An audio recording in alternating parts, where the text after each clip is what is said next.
고품격 날라리 방송 한준희 장지연의 원투펀치 368회 2부 시작해 보도록 하겠습니다. 자, 오늘 주제는요. 최강희 감독이 상하이 선화로 중국에서 세 번째 팀을 옮기게 됐습니다. 그리고 김신욱 선수가 최강희 감독의 부름을 받아서 이제 이적을 하게 됐는데요. 그래서 오늘은 중국에 다녀온 감독들과 선수들에 대해서 좀 이야기를 나눠볼까 해요. 근데 먼저 제가 여쭙고 싶은 게 중국 리그란 감독과 선수들에게 어떤 곳인지부터 우리가 좀 알아봐야 되지 않을까요? 한마디로 그 말씀드리기는 어렵죠. 뭐 네. 개별적으로 개개인들마다 다 상황과 사정과 처음과 결말이 다 개별적으로 달랐기 때문에 다만 대체적인 감독들이 처음에 가서는 다 괜찮았어요. 대부분. 네. 다는 아니지만 처음부터 고생해서 뭐 얼마 가지 못하고 이제 경질되거나 이런 케이스들도 있지만 한 7, 80% 정도는 일단 팀을 맡아서 길게는 첫 시즌 아니면은 뭐 적어도 몇 개월 이 정도는 대부분 감독들이 칭찬도 많이 받고 와 좋은 감독님이에요 사랑해요 뭐 이런 소리 많이 들었다가 그런데 어느 날 갑자기 한 1년 괜찮았는데 한 1년 6개월이 지나고 보니까 결별, 사임 이런 어떤 방향을 타는 경우가 많고요. 그렇죠. 감독분들도. 그 선수들은 2016년까지 뛰었던 선수들은 대체로 괜찮았어요. 네. 돈도 많이 벌면서 또 출전 기회나 이런 거에 있어서도 그렇게 크게 지장이 없는 대체로 그랬는데 2017년부터 이제 중국 슈퍼리그가 제도가 막 바뀌기 시작했거든요. 특히 이제 2017년이 되면서 이제 어떻게 됐냐면 외국인 선수를 4+1 그러니까 아시아 쿼터 보유가 이때까지는 이제 허용은 됐습니다. 그런데 5명의 아시아 쿼터 포함 5명의 외국인 선수 중에 출전은 셋. 그러니까 아시아 쿼터 뭐 따로 한 명 더 이런 출전 이런 게 아니라 그냥 출전은 무조건 셋. 네. 그러다 보니까는 아시아 쿼터로 기존에 들어가 있었던 우리 선수들이 일단 타격이 크게 왔어요. 그쵸. 여기서 이제 작년이죠. 2018년이 되니까 더 크게 타격이 오죠. 이제는 아시아 쿼터도 없고 그냥 외국인 4명 보유에 3명 출전. 그래 버리니까 굳이 아시아 선수를 이제는 아예 둘 이유조차도 없어지는 그런 상황이 됐어요. 그리고 여기에 이제 추가적으로 중국 리그도 23세 이하 출전 의무 조항 같은 게 계속 강화가 네. 되어 왔거든요. 그러면서 요즘은 이제 외국인 2명 출전시키면 23세 이하 중국 선수도 2명 출전시켜야 되고 뭐 이제 그런 식으로까지 변했어요. 그러면서 근데 이전에는 막 10명 두 자릿수였거든요. 그런데 확 2017년부터 그게 줄어들기 시작했고 결국은 지금은 이제 몇 명 남아있지 않은 리그가 됐다. 그래서 네. 선수들은 2016년까지는 대체로 괜찮았으나 유럽이나 남미나 뭐 아프리카에서 온 그 유명한 공격수들을 제치고 엔트리에 들어가서 출전할 수 있을 정도가 되지 않으면 이제는 경기력 차원에서는 이제 중국을 함부로 가기는 좀 어렵다. 그런데 여기서 한마디 드릴 것은 중국 리그가 이제 제도가 또 바뀔 수도 있어요. 이제 아시아 쿼터가 부활할 수도 있다는 얘기가 있거든요. 네. 근데 아시아 쿼터가 만약에 부활하잖아요. 그러면은 또 이제 중국 리그는 또 괜찮은 곳처럼 이제 선수들에게 또 인식될 수도 있어요. 그렇다면 또 장 의원님 생각은 어떠세요? 선수들과 감독들에게 중국 리그란 중국 리그는 무슨 살아있는 생물처럼 계속 변화를 했어요. 급격한 경제 성장과 더불어. 네. 네.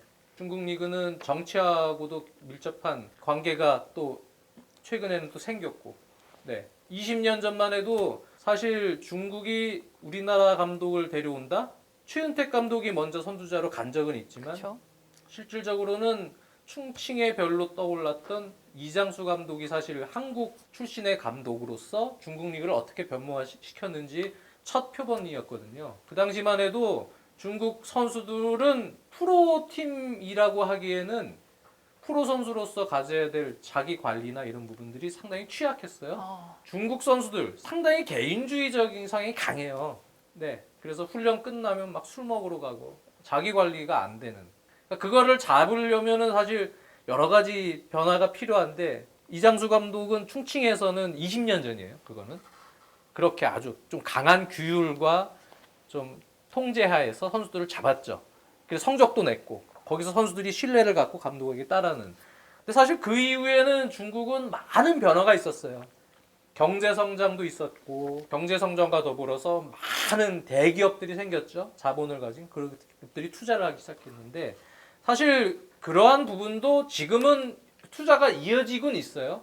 근데 중간중간 한현님 말씀하신 제도적인 부분도 변화가 생기면서 지금 이게 계속 갈 수 있겠느냐라는 부분도 사실은 미지수예요. 네. 점점 구단도 유럽처럼 구단이 뭐 우에파 챔피언스 리그든 뭐든 중계권이든 이런 걸로 수익을 내서 실제로 흑자를 내는 구조로 구단이 탄탄하게 재정적 기반을 갖추기는 아직은 미흡하거든요. 여전히 많은 투자를 하는 중국의 대기업들은 구단을 관리하는 데 있어서 투자를 아직까지는 하고 있단 말이에요. 네. 적자를 보면서도 구단들도 점점 구단의 어떤 효율성을 또 가미하고 자국 선수들도 좀 키우는 그런 정책들이 병행이 되면서 분명히 변화는 할 거예요. 그 상황의 과도기죠. 그 과도기에서 우리 선수들이나 감독들은 워낙 놀랄만한 거액의 이적 제시를 하고 있기 때문에 네, 거기에 사실은 프로 감독, 프로 선수로서 순응을 하는 그런 케이스들이 많아지는 것이고 네. 최근 몇 년 전에는 뭐 한국 감독들이 한꺼번에 많이 이렇게 들어간 적도 있지만 지금 1위 팀 로저 슈미트 감독부터 해갖고 외국인 감독들이 거의 대세고 최강희 감독 다렌 입항에서는 최강희 감독을 경질시키고 네. 베니테즈 감독을 또 데리고 오는 맞아요. 그런 상황이잖아요. 거의 200억 가까이 연봉을. 그러니까 지금 유럽의 명장들을 또 투자를 해서 데려오는 케이스이기 때문에 한국 감독들은 사실 다렌 입항도 원래는 자르딘 감독을 데려오려고 했거든요. 근데 막판 협상이 이제 좌절되면서 급하게 최강희 감독이 갔던 팀이 부도가 났잖아요. 그러다 붕 뜨니까 이제 감독이 없는 상황이니까 자르딘 감독이 결렬되고 최 감독을 임시로 앉혔다는 얘기죠. 과연 근데 지금의 중국 그렇게 투자를 많이 하는 팀들이 우리나라 감독을 장기적으로 쓰려고 데려오느냐? 그것보다는 아마 유럽의 명장들을 또 생각을 하고 있지만 그렇죠. 지금 일단 성적을 내봐라. 한국 감독들. 중국 선수들도 그렇지만 특히 지금 중국으로 오는 외국인 선수들은 유럽의 탑레벨 선수들이 막 들어온다. 네. 솔직하게 생각해 보세요. 한국 감독을 어떻게 보겠습니까? 네, 물론 선수들의 복불복입니다. 선수들 성향에 따라 다 다를 겁니다. 상당히 겸손하게 그 감독에 순응하면서 따르는 선수들도 물론 있지만 그러지 않은 유럽 선수들도 많아요.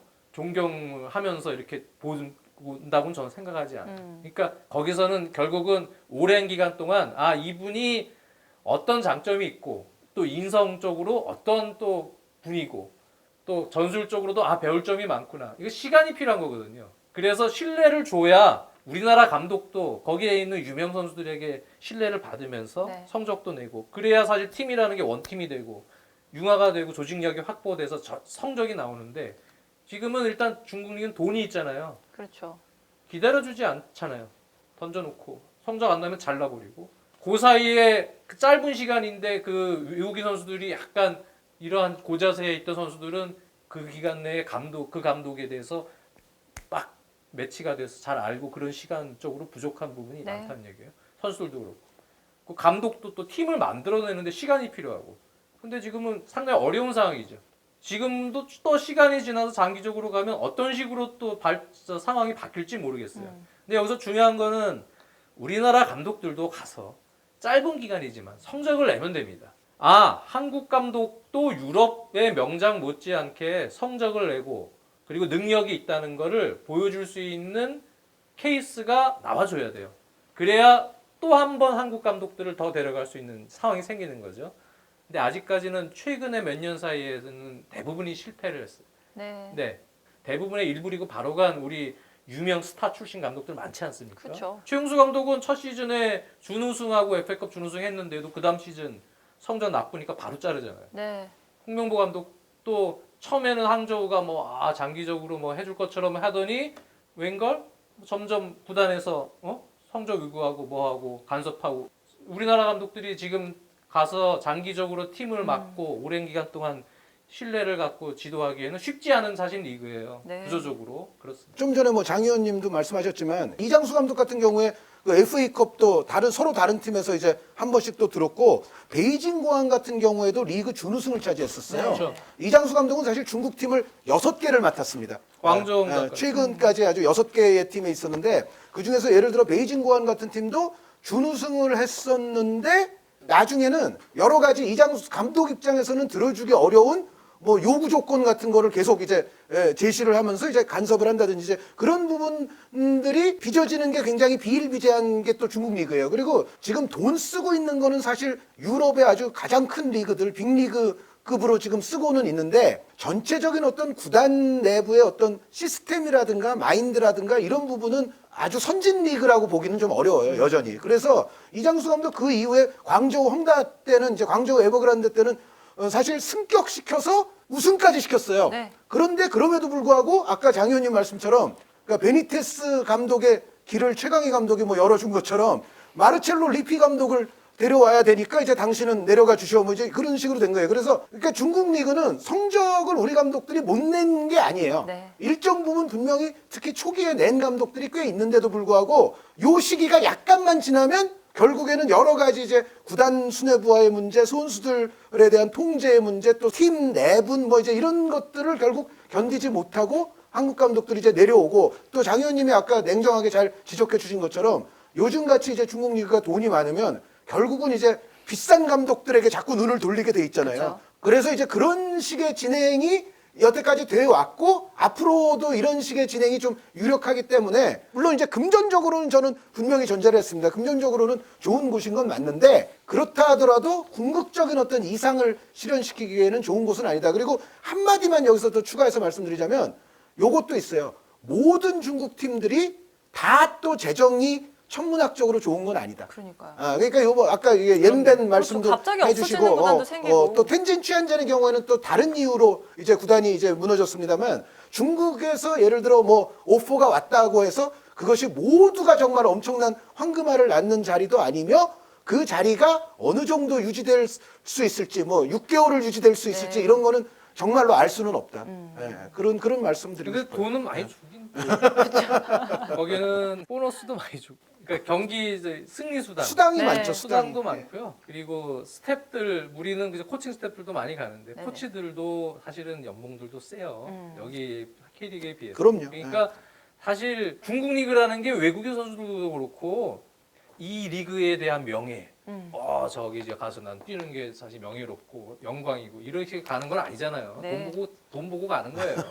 네. 그리고 그러기 때문에 중국 선수들의 성향 한현님도 얘기했지만 사실 감독으로서는 상당히 힘든 리그입니다. 구단들 리그나 이런 철학들도 사실 수뇌부들이 좀 리그를 운영하는 철학, 구단을 운영하는 철학도 아직까지는 조금 선진적이지 못하고 그러한 팬들의 문화도 우리 내에서 이 팀을 잘 키워서 선진화된 클럽으로 만들자. 물론 그런 노력도 있지만 전체적으로는 기업, 모기업이죠. 모기업이나 정치적으로 영향을 아직도 많이 받기 때문에 여전히 그러한 한계성은 존재하죠. 표도 뭐 갔다 오신 분들은 그래도 재정적으로는 많이 좋은 것 같아요. 그게 현실이잖아요. 네, 알겠습니다. 사실 최강희 감독 수년간 전북과 우승을 함께한 최강희 감독이 이제 중국으로 떠난다고 얘기를 했을 때 굉장히 이슈였거든요. 그런데 가서 좀 고생을 했습니다. 뭐 텐진으로 갔다가 다롄으로 갔다가 이제 상하이 선화로 가게 됐는데 이제는 좀 안정됐다고 봐도 될까요? 뭔가 펼칠 수 있는 기회가 왔다고 봐도 될까요?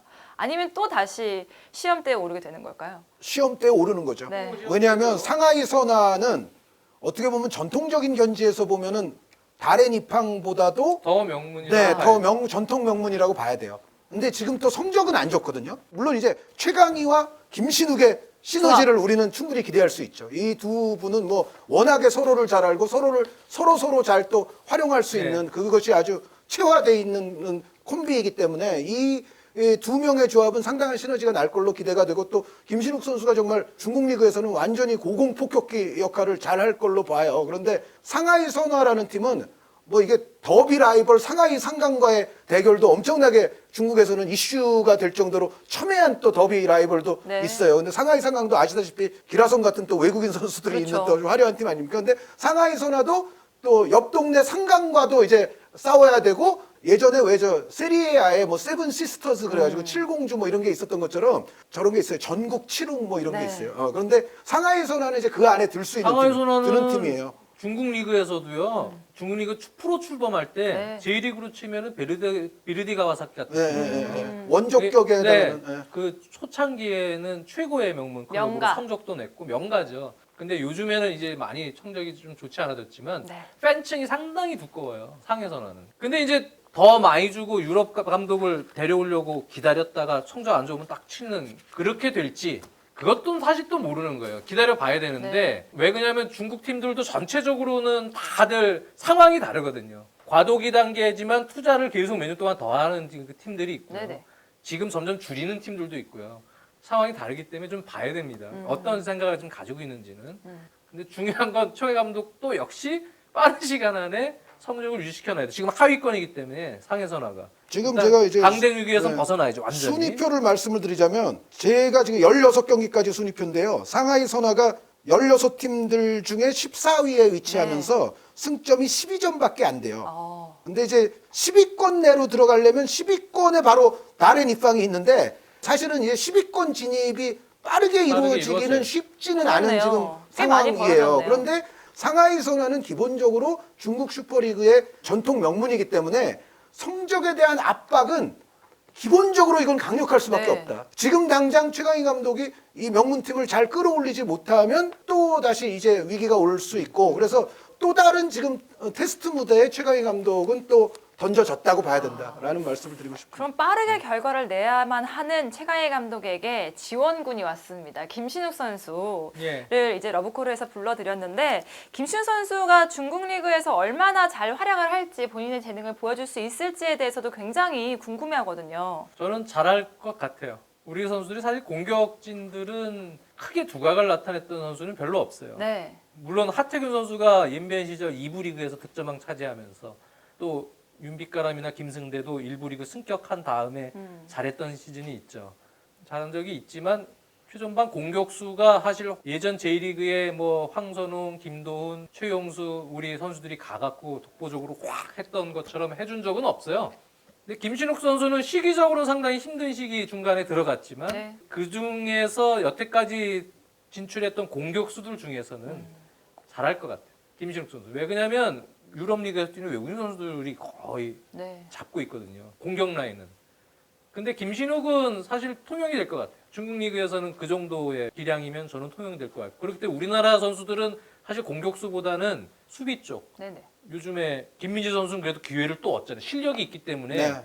용병 그 숫자 제한에도 불구하고 리그에서도 선발로 들어가서 실력을 인정받고 있는 거예요. 박지수 선수도 요즘에는 계속 나오던데 그렇지만 수비수들은 그러한 것 부분들이 어느 정도 있지만 공격수들은 워낙 출중한 외국인 선수들이 많기 때문에 사실 거기서 자리 잡기가 쉽진 않은데 그럼에도 김진욱 선수는 제일 성공 가능성이 좀 높다고 보여져요. 거기는 뭐 지금 K리그에서도 굉장히 득점포를 많이 터뜨리면서 그럼요. 헤딩골에 다시 강점을 보여주고 갔기 때문에 중국에서도 좀 저는 기대가 많이 되거든요. 김신욱 선수는 이미 뭐 울산, 전북을 거치면서 K리그에서 보여줄 거 다 보여줬고 이제는 연령도 이제 30대가 넘었잖아요, 네. 이미. 그래서 제가 봤을 때는 김신욱 선수가 요참에 중국 리그 건너간 거는 저는 매우 좋은 괜찮다. 선택이었다. 그리고 전북 입장에서도 전혀 섭섭치 않은 이적료를 또 거둬들일 수 있기 때문에 이거는 제가 봤을 때는 좋은 이적. 다만 이제 전북의 입장에서는 빨리 김신욱의 자리를 어떻게든 보강을 해야 되는 과제가 남기는 그렇죠. 합니다만 장 의원님 말씀하신 것처럼 김신욱 선수의 기량이면 외국인 이제 공격수들은 거기에 유명한 선수가 많지만 김신욱 선수가 또 주로 그래도 중국 또 수비수들을 많이 상대하게 될 그렇죠. 거잖아요. 김신욱 선수의 기량이면 거기서는 틀림없이 주변에서 정말 좋은 양질의 패스와 크로스 같은 것만 있으면 김신욱 선수는 충분히 아주 잘 통하는 것을 넘어서 굉장히 잘할 수 있다. 그리고 장 의원님 말씀처럼 우리 공격수들이 사실은 여태까지 간 경우도 좀 수비수에 비해서는 좀 적어요. 그러니까 간 거 자체가. 그러니까 안정환 선수가 이제 커리어 마무리쯤에 다렌에 가서 활약하기도 한 했었고 시즌은 그래도 어느 정도 잘했어요. 많이 안정환 났었어. 선수는 잘했고 안정환 선수는 보여줄 건 보여줬어. 그때 이제 비슷한 시점에 간 선수가 김은중 선수도 김은중 있었거든요. 선수도 갔어요. 김은중 선수가 창사에 갔는데 김은중 선수도 나쁘지 않았어요. 김은중 선수도 괜찮은 성적을 냈습니다. 그런데 대부분 이제 그 이후에 보면은 그러니까 공격수로 가서 뭐 잘한 선수가 부족하다 그 얘기보다는 공격수 자체가 별로 많이 안 갔다. 네. 대부분 갔던 선수들이 이제 미드필드나 이제 수비 쪽이었기 때문에 공격수가 좀 드문데 그 안정환 김은중 선수에 이어서 어떻게 보면 굉장히 오랜만에 거물급 공격수가 갔다고도 볼 수 있거든요. 그런데 김신욱 선수는 틀림없이 잘할 것 같습니다. 사실 제가 김신욱 선수의 이별 인터뷰를 했잖아요. 근데 그때 이적을 할 거다라고 말을 하기가 좀 애매한 상황이었기 때문에 제가 질문을 그걸 피하면서 은근슬쩍 했었어요. 근데 김신욱 선수가 본인이 이제 다음에 경기가 없을 거라는 걸 알고 있었기 때문에 꼭 인사를 드리고 싶었나 봐요. 마지막 질문인데요. 팬 여러분들께 하고 싶은 말 있을 것 같아요. 이제 이적을 하게 된데요. 제가 K리그를 대표한다는 마음으로 비록 뭐 가진 실력은 좋지 않지만 제가 가진 모든 걸 다해서 한국을 빛낸다는 생각으로 최선을 다하고 하고 오겠습니다.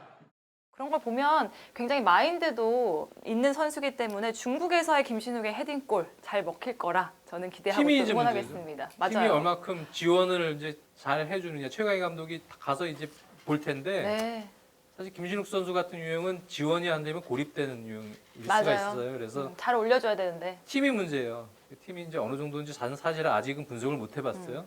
근데 잘할 것 같아요. 그 박충균 감독이 이제 최강희 감독 말고 있잖아요. 근데 최하위에 있죠. 박충균 감독은 그 레오나르도 선수를 이제 영입을 한다고 이제 기사가 나왔는데 그 레오나르도처럼 좀 김신욱 선수를 도와줄 수 있는 선수가 상하이 선화에도 나타나야 될 것 같습니다. 네, 알겠습니다. 이렇게 중국 도전을 하고 있는 최강희 감독과 그리고 김신욱 선수, 그리고 김민재 선수, 그리고 박주수 선수 모두 응원하면서 저희는 또 이제 마치도록 하겠습니다. 정순중과 10회 연속 올킬하는 그날까지 한준희 장전의 원투펀치는 계속됩니다. 안녕히 계세요.